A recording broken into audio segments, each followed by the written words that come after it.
4 years ago, my predecessor Damien Parrott successfully bid for some funding to buy camping equipment for Hanover Primary School from the Paul Hamlin Foundation. His idea was that taking children camping in a back to basics way would develop skills in the children which we really wanted to harbour back at school. Being outdoors is something which some of our children experience very rarely. Many children won't ever have been out into the woods, or they won't ever have been into fields and felt as though they're in the country. Children haven't worked with wood before, and they haven't cut things down, and they haven't understood how plants grow in a really practical sense. I haven't cooked for myself. I haven't made my bed before. They get a lot of things done for them, and it's mainly about computers and it is a lot about that nowadays. So to be outside and to just learn new things is great. I've never cut with knives. My mum doesn't let me. Tell me what you're most looking forward to this camp. Probably being away from your parents and being with your friends. Well, we're going to do play new games and build tents and have a fun time. She doesn't let me touch the hob of the oven. She lets me touch the fridge. James, let's put this one over here. By taking children camping in the way that we have at Hanover over the last 4 years, we've been trying to develop confidence in our children, sort of independent and survival skills, and also the social skills which they're going to need increasingly as they move towards secondary school.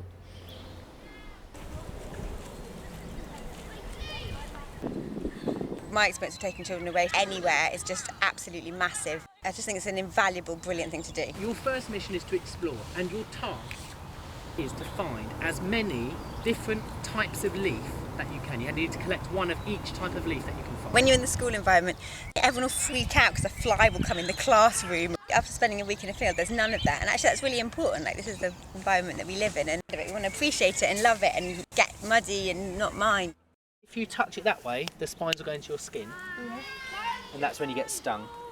But if you stroke it that way, it shouldn't sting you. That was different. Okay. Thistle? Does that count? Yeah. Is it a leaf? Does anybody have?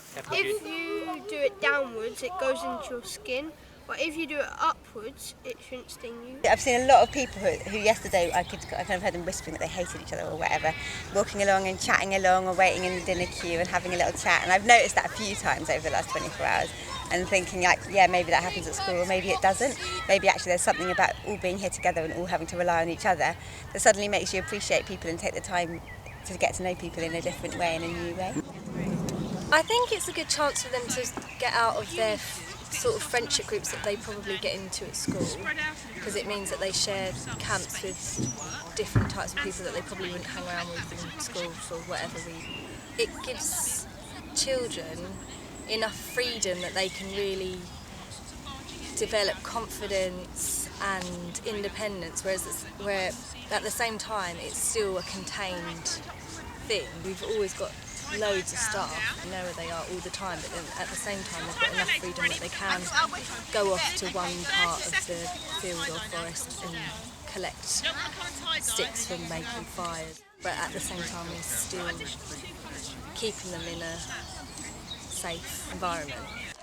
They've really enjoyed all these little kind of spontaneously bursting into a song they learned the day before or doing the actions and they all join in with that, and that's something that they wouldn't usually do in the playground. And I think we'll probably find that they are doing that in the playground when we get back, which is really nice. Having them for that much longer in the day, you're not on this kind of time frame as much. So even though they're learning and they're essentially doing lessons, it's not nearly as rushed, and it means that you're able to kind of actually take the time out to, if you think it's important, to actually kind of have a walk and have a chat and get to the bottom of it. And whereas in school you don't have the time to do that kind of stuff. Alright, let's go from the beginning. Don't know anything about it. You're in trouble with the man. So let the midnight special shine its light on me. Light on me. You let the midnight special shine its ever-loving light on me. Light on me. world yonder come Miss Rosie. How in the world is she? How's it doing there? Nice work. Tap spoon on the side.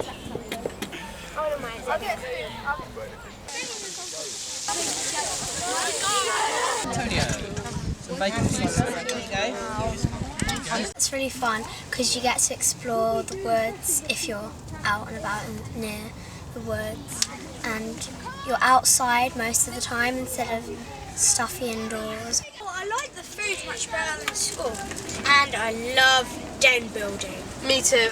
The activities we do when we take the children camping are designed to serve several functions. Like a layer of moss and a layer of leaves. Yeah. They're very basic a lot of the time, and they're not the sort of cerebral tasks that we often set in schools. They're very physical, they're very practical, and they really encourage children to work together. They're working for a purpose when they go camping with us. So they're not just chopping wood, but they're chopping wood so that they can put it on the fire, which is going to cook their dinner. We feel that that really encourages them to see their place in the school, their place in their community, and we think that it encourages children to really take responsibility for themselves and for each other.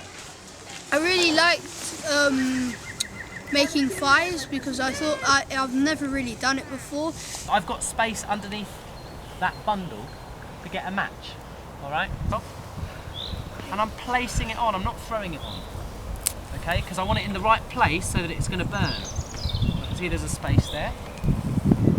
And once I've got this size on, I can put something a bit bigger on.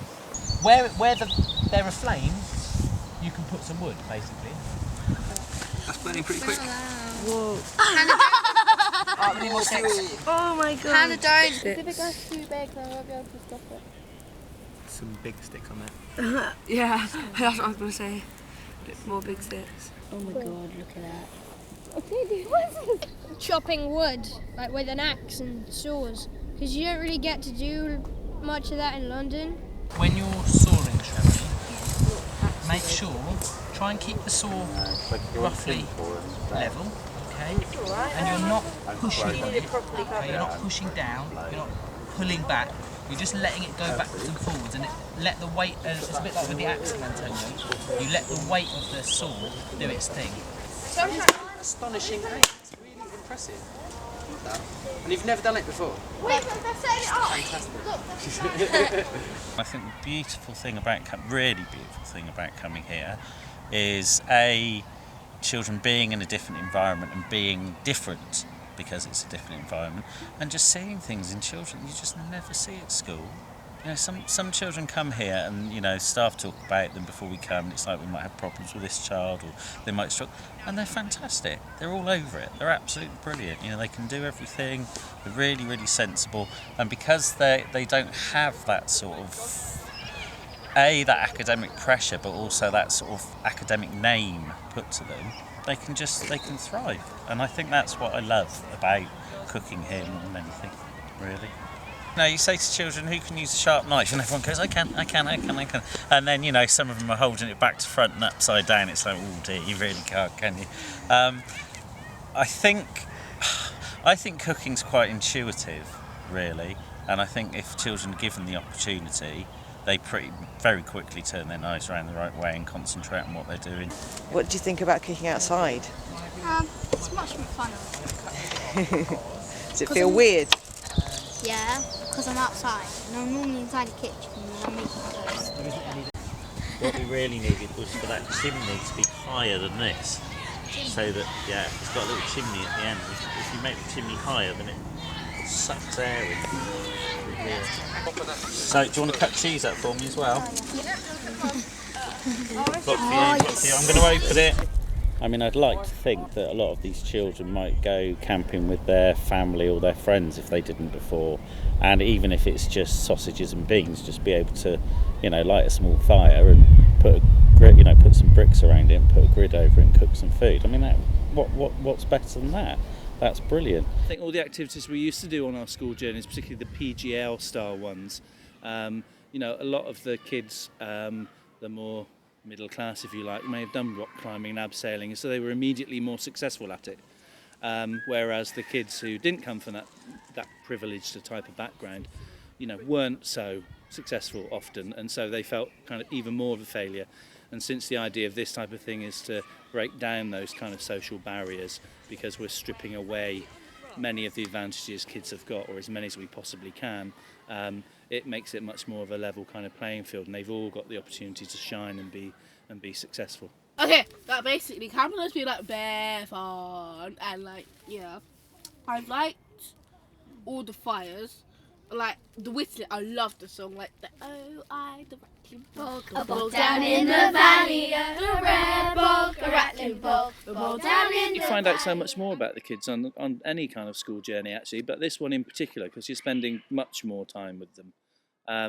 You find out a bit more about the relationships they kind of have with each other. And they've got time to talk, like just have a chat about stuff and find out a bit more about their backgrounds and what they like. And it's nice, you get to know them on a slightly different level.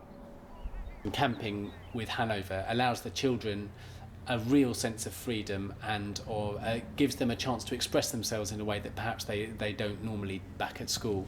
It allows children who are quieter to interact in a way that is perhaps new, and it really demonstrates in all children abilities which they didn't demonstrate back at school necessarily. So no longer are we talking about levels and progress in a kind of academic sense, but you can really see tangible changes in children over a week, which might manifest themselves through their confidence, through the skills that they attain, or through their sort of social interactions, and certainly in the interactions which children have with adults, which when they come back to school has an extremely positive effect. I just think that every child should do it, and I think whatever parents feel about it, don't let their own experiences or their own preconceived ideas of camping get in the way. I think Shrafney had the most fantastic time camping. She really did. She came back and was exhausted, but she was just ecstatic. She was over the moon about everything. If I haven't done something before, I'll get really excited about things. So, for example, for me doing axing was quite exciting for me. So I just wanted to do it so I could get used to it. And so for next time when I go camping with my parents or friends and family, I can teach my other friends and my family how to axe. It was fun because I was hanging around with people that I don't usually hang around with at school. I think the best moments were spending more time with my friends. On camp I started making new friends that I didn't play with as much. Yeah, I thought it was just fun. You get to do lots of great activities and whittling and stuff. What we did is whittling, tie-dye t-shirt, the orange thing, the other orange thing,